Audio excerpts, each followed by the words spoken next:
नमस्कार मित्रों, मैं सूरज कुमार वर्मा एक बार फिर से आप सभी का स्वागत करता हूं आपके अपने YouTube चैनल फ्लाइंग दिशा ऑनलाइन क्लासेज में। लास्ट क्लास में हम बात कर रहे थे आरबीसी के बारे में, अर्थात हमने ब्लड का टॉपिक स्टार्ट कर दिया था और ब्लड को मैंने 3 पार्ट्स में डिवाइड किया था। अर्थात एक तो होती है आरबीसी और दूसरी होती है डब्ल्यूबीसी और तीसरी प्लेटलेट्स, जिसमें हम अध्ययन कर रहे थे आरबीसी के बारे में। तो देखो आरबीसी के बारे में आप 2 बातें और लिखो आज, फिर हम आगे डब्ल्यूबीसी स्टार्ट करेंगे। तो लिखना कि सबसे बड़ी आरबीसी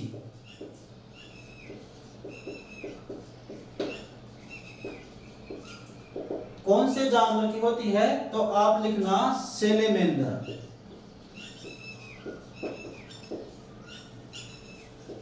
जो सेलेमेंडर है ये उभयचर का प्राणी है, अर्थात जो उभयचर वर्ग है उस संघ का प्राणी है सेलेमेंडर। जैसे जो मेंढक है वो भी एक उभयचर में आता है, तो जो सेलेमेंडर है वो भी उभयचर में आता है। अगर आप कई बुक्स में देखोगे तो आपको सबसे बड़ी आरबीसी हाथी की बताई जाती है, जो कि गलत है। क्यों है? देखो सबसे बड़ी जो आरबीसी होती है वो उभयचरों की होती है। तो आपके एग्जाम में क्वेश्चन 2 प्रकार से आता है।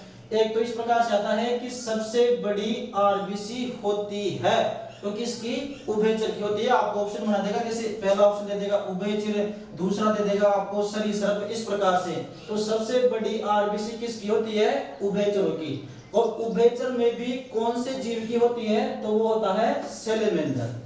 नेक्स्ट आप लिखना इसमें सबसे छोटी आरबीसी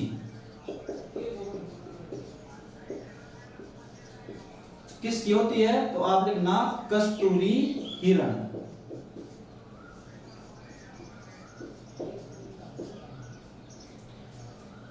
सबसे बड़ी होती है सेलेमेंडर की और सबसे छोटी आरबीसी किसकी होती है? कस्तूरी हिरण की।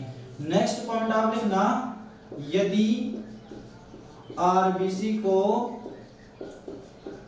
आसुत जल में रख दिया जाए तो क्या होगा? फट जाएगी आरबीसी। आसुत जल में रख दिया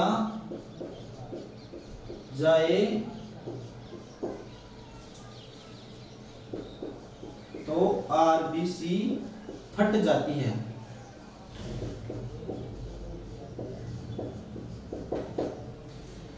यदि आरबीसी को आसुत जल में रख दिया जाए तो आरबीसी फट जाएगी।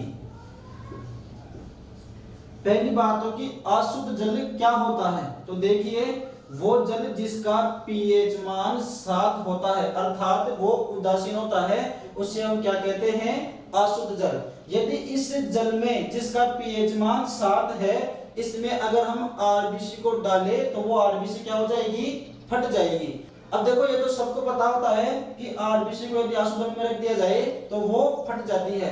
क्वेश्चन ये आता है कि क्यों फट जाती है, तो आप लिख लेना इसे डैश लगा के, परासरण के कारण।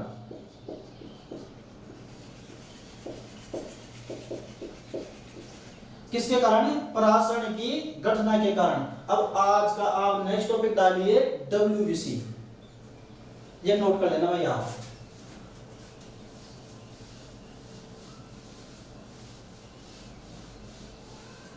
ये कल का छूट गया था थोड़ा बहुत। आज का आप नेक्स्ट टॉपिक डालिए डब्ल्यूबीसी। डब्ल्यूबीसी को कहा जाता है व्हाइट ब्लड सेल। सेल की जगह कार्पस्कल भी लिखा हुआ होता है, तो आपको कंफ्यूज नहीं होना है। और मैंने आपको बताया था कि डब्ल्यूबीसी का अन्य साइंटिफिक नेम क्या होता है, तो लिखो ल्यूकोसाइट। ये भी आपके एग्जाम में पूछा जाता है कि डब्ल्यूबीसी का अन्य नाम क्या होता है? ल्यूकोसाइट। और ल्यूको का मतलब क्या होता है? Absence of pigment.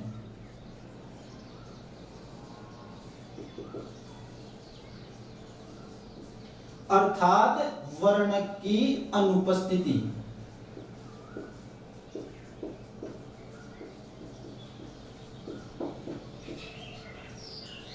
और साइट का मतलब क्या होता है, सेल होता है अर्थात कोशिका।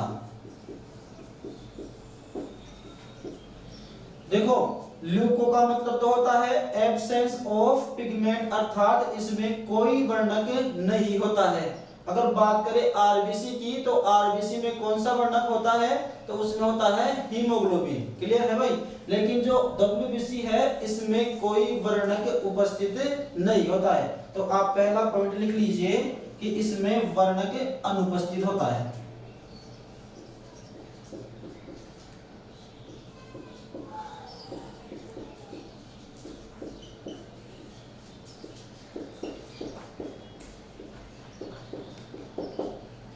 नेक्स्ट अगर डब्ल्यूबीसी के बारे में बात करें तो देखो आरबीसी में तो केंद्रक अनुपस्थित होता है, लेकिन डब्ल्यूबीसी में उपस्थित होता है। तो लिखिए डब्ल्यूबीसी में केंद्रक उपस्थित होता है। डब्ल्यूबीसी में केंद्रक उपस्थित होता है। केंद्र के बारे में मैं आपको बता चुका हूं। नेक्स्ट पॉइंट लिखिए आप इसमें कि इसका निर्माण कहाँ होता है, तो इसका निर्माण भी अस्थि मज्जा में होता है, अर्थात बोन मेरो में।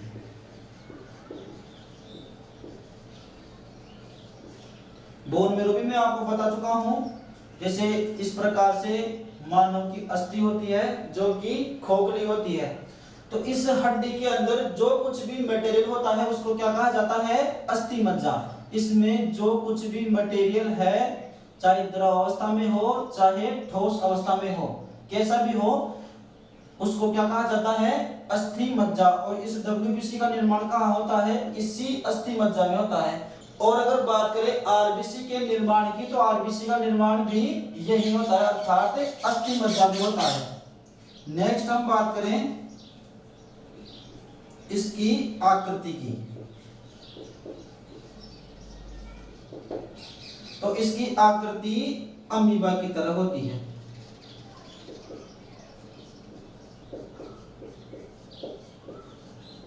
या अनिश्चित होती है।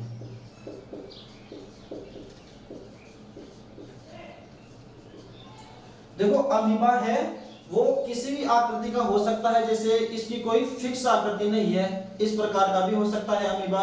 तो हमारे जो डब्ल्यूबीसी है उसकी भी कोई निश्चित आकृति नहीं है, इस प्रकार की भी हो सकती है डब्ल्यूबीसी कैसी भी हो सकती है, आप जैसी संरचना बनाओ।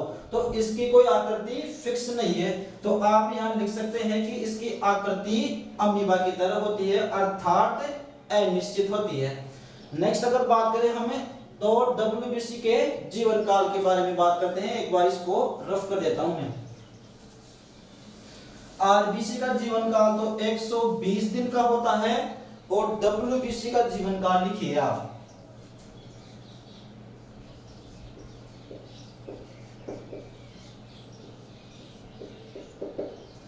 अगर बात करें डब्ल्यूबीसी के जीवन काल की, तो देखो आप जितनी बुक्स पढ़ोगे उतने ही प्रकार से आपको इसका जीवन काल मिलेगा। कई किताबों में लिखा है कि ये 1 महीने तक जीवित रहती है, कई किताबों में लिखा हुआ है कि ये 10 से 12 दिनों तक जीवित रहती है, और कई किताबों में लिखा है कि ये कुछ घंटे से लेकर कुछ महीनों तक जीवित रहती है। तो आपको लिखना है कि ये कुछ घंटे से लेकर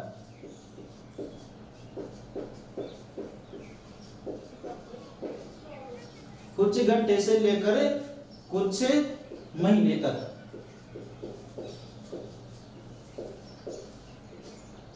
अब देखो ऐसा क्यों होता है, और राइट भी यही है बिल्कुल, इसका जीवन काल फिक्स नहीं है 7 दिन 13 दिन या महीना भर। इसका जो राइट है वो यही है कि डब्ल्यूबीसी का जो जीवन काल है वो कुछ घंटे से लेकर कुछ महीने तक होता है। देखते हैं किस प्रकार से। तो देखो जब मैंने आपको डब्ल्यूबीसी बताई थी, इसके टाइप बताए थे, तब मैंने आपसे कहा था कि ये मेनली 2 टाइप्स की होती है कणिका के आधार पर।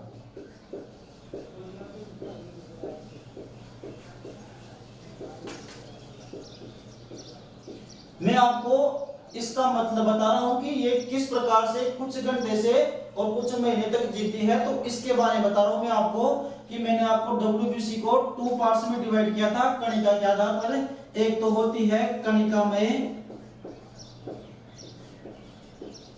जिसे ग्रेन्युलोसाइट कहा जाता है, और दूसरी होती है अकणिकामय अर्थात अग्रेन्युलोसाइट। कणिकामय WBC 3 प्रकार की होती है। पहली तो होती है इसिनोफिल, दूसरी होती है बेसोफिल, और तीसरी होती है न्यूट्रोफिल। और अकणिकामय WBC 2 प्रकार की होती है। एक तो होती है मोनोसाइट और दूसरी होती है लिम्फोसाइट। अब कुछ बच्चों को शायद प्रॉब्लम हो रही होगी कि ये हमें इंग्लिश वर्ड याद नहीं होते। अगर आप इनके हिंदी वर्ड देखोगे तो बिल्कुल 100% कंफ्यूज होगे। इसलिए आपके लिए बेटर होगा कि आप ये इंग्लिश वर्ड ही ध्यान रखें। अब देखो, ये जो WBC है ये मेनली 5 टाइप की होती है। पहली तो है इसिनोफिल, दूसरी है बेसोफिल, और तीसरी है न्यूट्रोफिल, और चौथी है मोनोसाइट, और पांचवी है लिम्फोसाइट। अगर बात करें इन सारी WBC की तो ये क्या है, WBC की टाइप है अर्थात WBC के प्रकार है, और इन सभी का जीवन काल है वो अलग अलग होता है। देखते हैं किस प्रकार से। अगर बात करें इसिनोफिल की तो ये मात्र 14 घंटे के लिए जीवित होती है। इसिनोफिल की बात करें तो ये सिर्फ 14 घंटे के लिए जीवित रहती है। अगर बात करें लिम्फोसाइट की तो ये 3 दिन जीवित रहती है। और अगर बेसोफिल की बात करें तो ये 12 से 13 दिनों तक जीवित रहती है।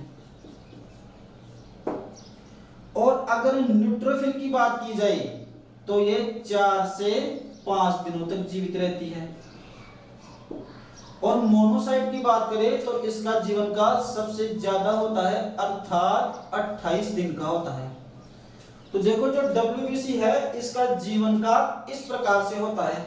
सबसे कम लाइफ किसकी होती है तो इसिनोफिल की मात्र 14 घंटे तक जीवित रहती है। इसके बाद में लिम्फोसाइट जो 3 दिन तक जीवित रहती है, और इसके बाद में न्यूट्रोफिल जो 4 से 5 दिनों तक जीवित रहती है, और जो बेसोफिल है वो 12 से 13 दिनों तक जीवित रहती है। और अगर मोनोसाइट की बात करें तो वो 28 दिन यानी कि 1 महीने तक जीवित रहती है। तो इसका राइट ऑप्शन अब क्या होगा आप ही बता दो कि वास्तव में जो WBC है वो कुछ घंटे से लेकर कई महीने तक जीवित रह सकती है। तो इसका राइट ऑप्शन बिल्कुल यही होगा। अब एक बार मैं क्वेश्चन छाप देता हूं कि किस प्रकार से क्वेश्चन आया था और आपके ऑप्शन कैसे दिए गए थे इस जीवन काल को लेकर। उससे पहले एक बार हम बात कर लेते हैं थोड़ा सा इसके बारे में।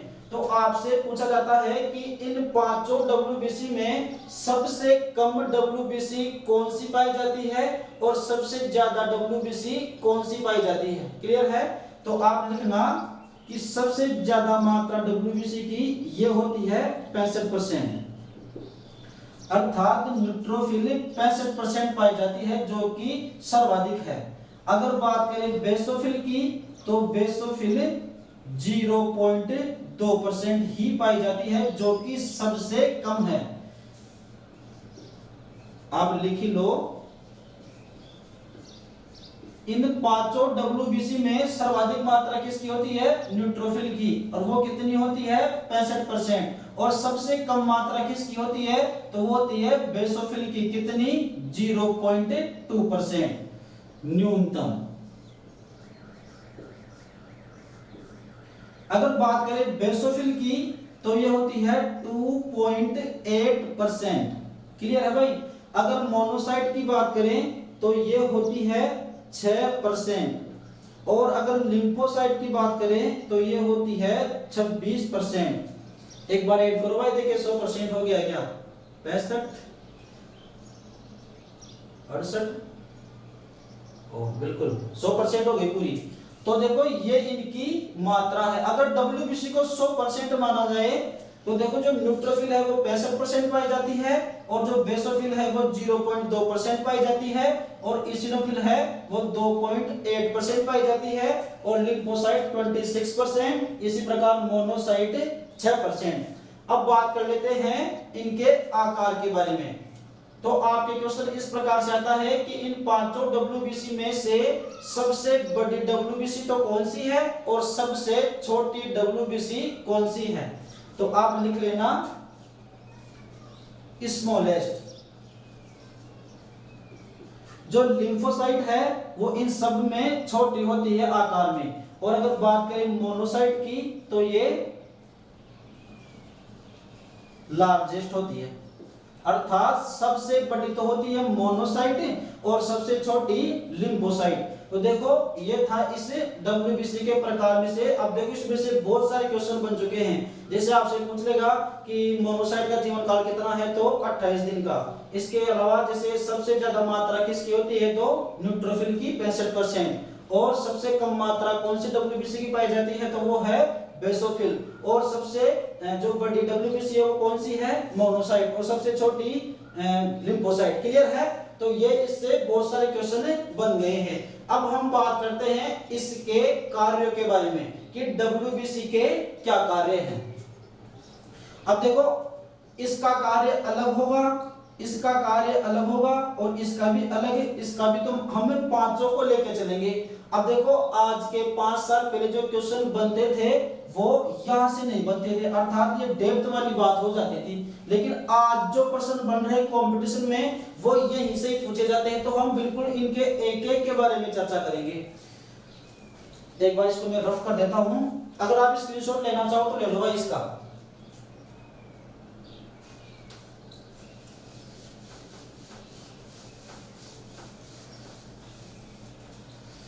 आपको चीजें अच्छे से समझ में आ रही होगी।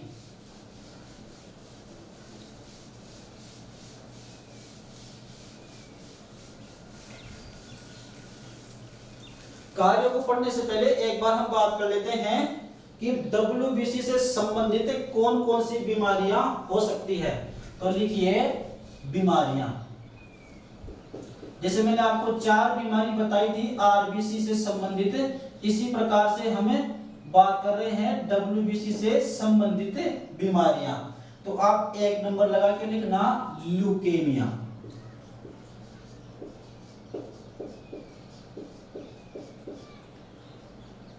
और आपके एग्जाम में क्वेश्चन आता है कि ल्यूकेमिया को दूसरे किस नाम से जाना जाता है, तो इसको कहा जाता है ब्लड कैंसर।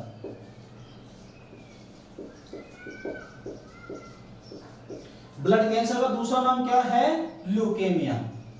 इसमें क्या होता है, जो हमारी डब्ल्यूबीसी होती है इसकी संख्या बढ़ जाती है। क्लियर है भाई। अगर हमारे शरीर में डब्ल्यूबीसी की संख्या बढ़ जाए तो हमें कौन सी डिजीज होगी, तो वो होगी ब्लड कैंसर, जो कि एक खतरनाक बीमारी होती है। दूसरा अगर हम बात करें तो दूसरी बीमारी है ल्यूकोपेनिया।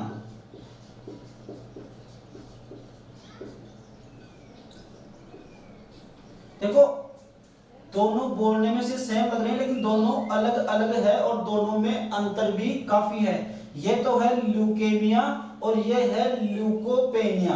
तो इस बीमारी में क्या होता है, जो हमारी डब्ल्यूबीसी है उसकी संख्या सामान्य से कम हो जाती है।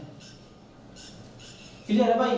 देखो ल्यूकेमिया में तो क्या होता है कि डब्ल्यूबीसी की संख्या बढ़ जाती है और ल्यूकोपेनिया में क्या होता है, डब्ल्यूबीसी की संख्या घट जाती है। डब्ल्यूबीसी की संख्या कितनी होती है भाई हमारे शरीर में, ये भी नोट करना आप। तो लिखना आप 6000 से 8000 पर mm³ ऑफ ब्लड। महिला में भी यही होती है और पुरुषों में भी यही होती है, सिर्फ आरबीसी का डिफरेंस होता है मेल और फीमेल में। क्लियर है। तो 6000 से 8000 प्रति mm³ ऑफ ब्लड। यदि इस संख्या से डब्ल्यूबीसी कम हो जाती है तो कौन सी बीमारी होगी, ल्यूकोपेनिया। और यदि इस संख्या से ज्यादा बढ़ जाती है तो कौन सी बीमारी बीमारी होगी ल्यूकेमिया अर्थात ब्लड कैंसर। नेक्स्ट मैं तीसरी डिजीज की बात कर रहा हूं। तो देखो एक तो होता है HIV संक्रमण। ये क्वेश्चन में पूछा गया है आपसे, HIV संक्रमण एवं टाइफाइड में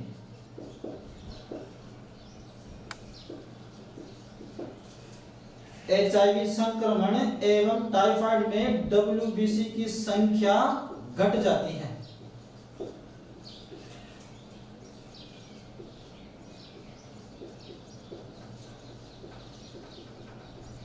तो आपके क्वेश्चन इस प्रकार से आता है कि WBC की संख्या कौन सी बीमारी में घट जाती है, तो आपको इन दोनों में से ऑप्शन मिल जाएगा कि दो ऐसी बीमारियां हैं, एक तो है HIV संक्रमण और दूसरी है टाइफाइड। तो इन दोनों रोगों में क्या होता है, WBC की संख्या घट जाती है।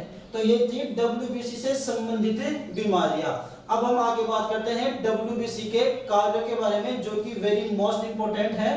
तो आप अगला टॉपिक डालिए WBC के कार्य। इसको तो मैं रफ कर देता हूं।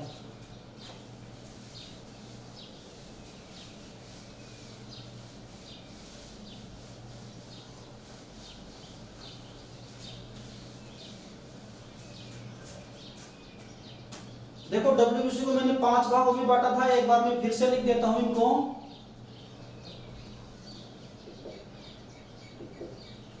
एक तो होती है इसिनोफिल, दूसरी होती है बेसोफिल और तीसरी कौन सी होती है, न्यूट्रोफिल। ये तो होती है कणिका की उपस्थिति के आधार पर, और जो अकणिका में होती है वो होती है दो प्रकार की। पहली तो है मोनोसाइट और दूसरी कौन सी है, लिम्फोसाइट। अब हम इनके एक एक कार्य के बारे में चर्चा करेंगे कि इसिनोफिल का क्या कार्य है, बेसोफिल का क्या कार्य है और न्यूट्रोफिल का क्या कार्य है, और इसी प्रकार मोनोसाइट और लिम्फोसाइट का क्या कार्य है। तो आप 1 नंबर लगा के लिखें। ये पढ़ रहे हैं हम WBC के कार्य। तो देखो पहला लिखो आप न्यूट्रोफिल। Neutrophil and monocyte. हम देख रहे हैं कि जो न्यूट्रोफिल है और जो मोनोसाइट है, इन दोनों का क्या कार्य है। तो देखो हमारे शरीर में जो भी बैक्टीरिया होता है उसको नष्ट कौन करती है, न्यूट्रोफिल। बैक्टीरिया को नष्ट करती है।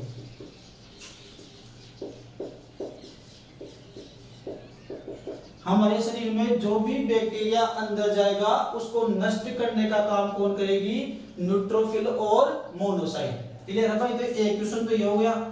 दूसरा क्वेश्चन लिखो आप कि इन्हें फेगोसाइटिक सेल कहा जाता है। इन्हें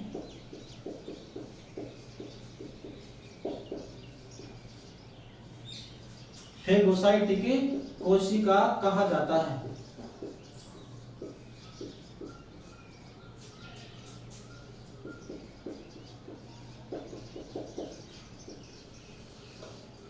क्या होती है फेगोसाइटिक कोशिका। तो देखो इन्हें फेगोसाइटिक कोशिका क्यों कहा जाता है, क्योंकि ये फेगोसाइटोसिस का कार्य करती है। फेगोसाइटोसिस।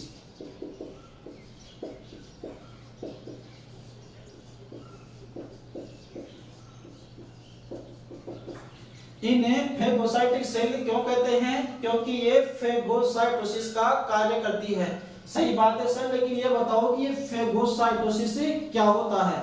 तो देखो प्यारे विद्यार्थियों, मैंने इसके लिए एक अलग से वीडियो बना रखा है जिसमें मैंने सिर्फ फेगोसाइटोसिस क्रिया के बारे में ही बता रखा है, और उसकी लिंक मैं आपको डिस्क्रिप्शन में दे दूंगा।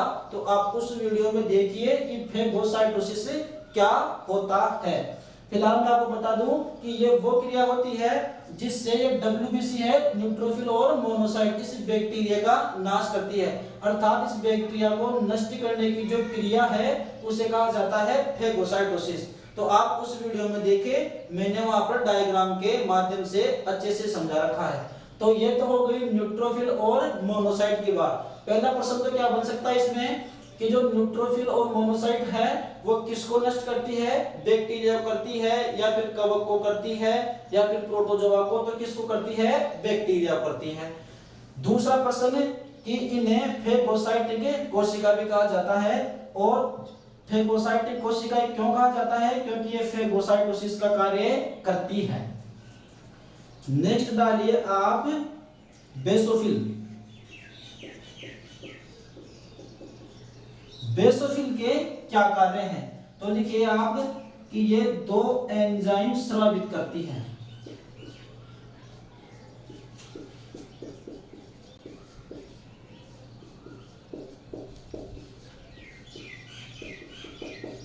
और वो दो एंजाइम कौन कौन से हैं, तो आप लिखें पहला तो है हिस्टामिन। यहां से क्वेश्चन पूछा जाता है, मैं आपको एक भी फालतू की चीज नहीं बता रहा हूं, आप ध्यान से सुने चीजों को। तो मैं क्या बता रहा हूं आपको कि बेसोफिल दो एंजाइम स्रावित करती है, पहला तो है हिस्टामिन और दूसरा है हिपेरिन।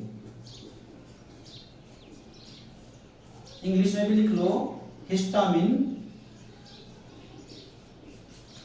एंड हिपेरिन, इसे हेपरिन भी कहा जाता है।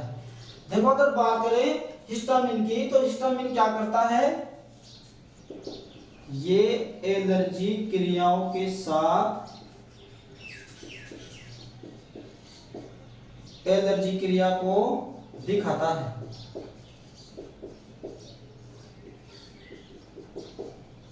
अब बात करते हैं कि ये एलर्जी किस प्रकार से करता है। देखो जब हम कोई टेबलेट लेते हैं तो कई बार टेबलेट हमारे शरीर में रिएक्शन कर जाती है, जिससे हमारे क्या होता है, शरीर में चारों ओर या तो खुजली चलती है या फिर नाक से पानी आता है या फिर छींके आना शुरू हो जाती है।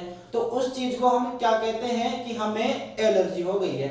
तो वो एलर्जी किसके माध्यम से होती है, वो होती है इस हिस्टामिन एंजाइम के कारण। अब देखो ये क्यों होती है, पहली बात तो बात करें हिस्टामिन की, तो देखो इसको कौन बनाता है, ये क्वेश्चन भी आया हुआ है।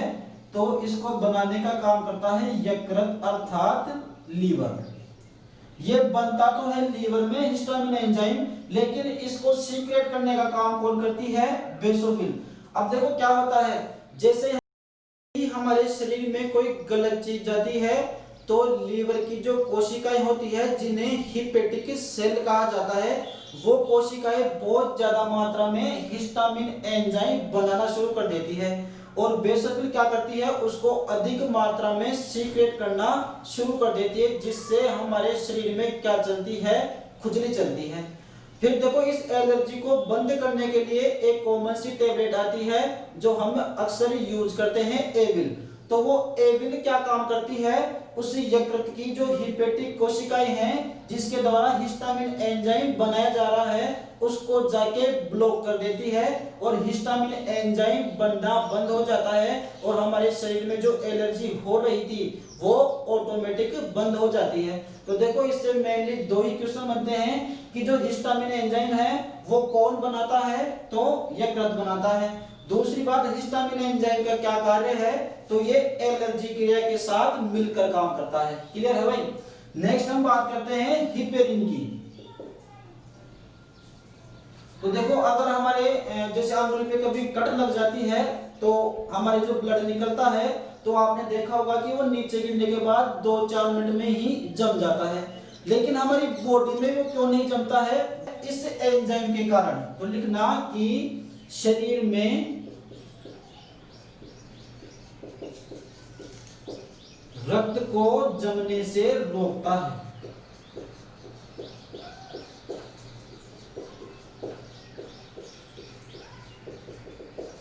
हिपेरिन का क्या काम है, ये हमारे शरीर में ब्लड को जमने से रोकता है। बात करें कि हिपेरिन को कौन बनाता है, तो हिपेरिन भी यकृत में ही बनता है। बनाने का काम यकृत का है, लेकिन सीक्रेट करने का काम किसका है, बेसोफिल का। इसके अलावा बेसोफिल का एक कार्य आप और लिखिए, सेकंड नंबर का कार्य लिखिए आप कि ये इंफ्लामेटरी क्रियाओं में हिस्सा लेती है।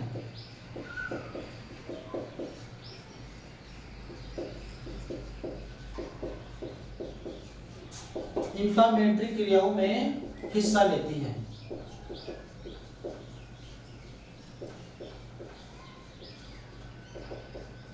बात करते हैं कि इंफ्लामेटरी क्रियाएं होती क्या है। तो देखिए, अगर आपको किसी ने थप्पड़ मारा हो तो पहले क्या होता है, यहाँ की जो हमारी सेल है या तो वो होती है इंजर या उनकी होती है डेथ। तो आप लिखिए, अगर हमारी चोट लगती है तो पहले या तो होती है सेल की डेथ या फिर वो होती है इंजर्ड। मैं आपको ये बता रहा हूं कि इंफ्लामेटरी क्रिया क्या होती है और जो बेसोफिल है वो इसमें किस प्रकार से हिस्सा लेती है। तो देखो, जैसे ही हमारी सेल इंजर होती है, अर्थात हमारे किसी ने चाटा मारा, तो सर्वप्रथम क्या होगा, सेल की डेथ होगी या फिर वो इंजर होगी। उसके बाद में क्या होगा, यहां पर होगी रेडनेस, अर्थात जो गाल है वो लाल लाल हो जाएगा। उसके बाद में क्या होगा, स्वेलो, अर्थात तुरंत गाल से फूल जाएगा, सूजन आ जाएगी। तो आप लिखो स्वेलो। और स्वेलो होने के बाद में क्या होगा, पेन, अर्थात हमारे दर्द होगा। और पेन होने के बाद में क्या होगा, हीट, हमारा गाल तुरंत ही गर्म हो जाएगा। तो ये तो सबका एक्सपीरियंस है, पहले डेथ होगी, फिर रेडनेस, फिर स्वेलो, फिर पेन और फिर हीट, अर्थात गाल गर्म होने लग जाएगा। तो ये होती है इंफ्लामेटरी क्रिया। तो यहाँ पर क्या होगा, बेसोफिल आएगी और देखेगी कि कितनी सेल इंजर हुई है और कितने की डेथ हुई है। तो वो जो ये डेथ सेल हो जाती है, इनको यहाँ से उठाकर दूसरी जगह ले जाती है, अर्थात इनको ठिकाने लगाने का काम कौन करती है, बेसोफिल। और इसी क्रिया को क्या कहा जाता है, इंफ्लामेटरी क्रिया। नेक्स्ट अपन बात करते हैं इसिनोफिल के बारे में। तो आप तीसरे नंबर पर लिखिए इसिनोफिल, यहां लिख दो। देखो, इन कार्यों से बहुत अच्छे अच्छे क्वेश्चन पढ़ते हैं और मैं आपको बिल्कुल डेप्थ में पढ़ा रहा हूं, कोई चीज स्किप नहीं कर रहा हूं, बस आप तरीके से नोट्स बनाते रहें। तीसरे नंबर पर लिखे आप इसिनोफिल।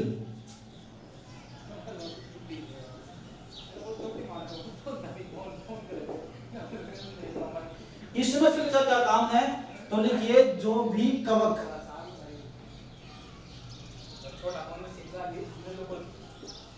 कवक और प्रोटोजोआ को नष्ट करती है। ये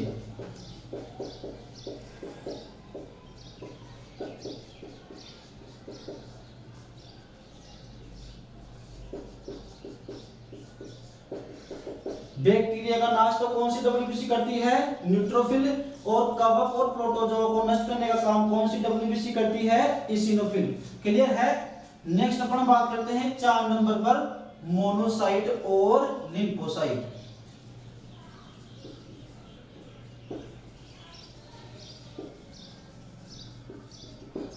देखो, मोनोसाइट मैंने आपको पहले भी दिखाया है न्यूट्रोफिल के साथ। तो देखो, मोनोसाइट का काम वो भी होता है और यहाँ अलग से और होता है कि monocyte and lymphocyte memory cell बनाती है।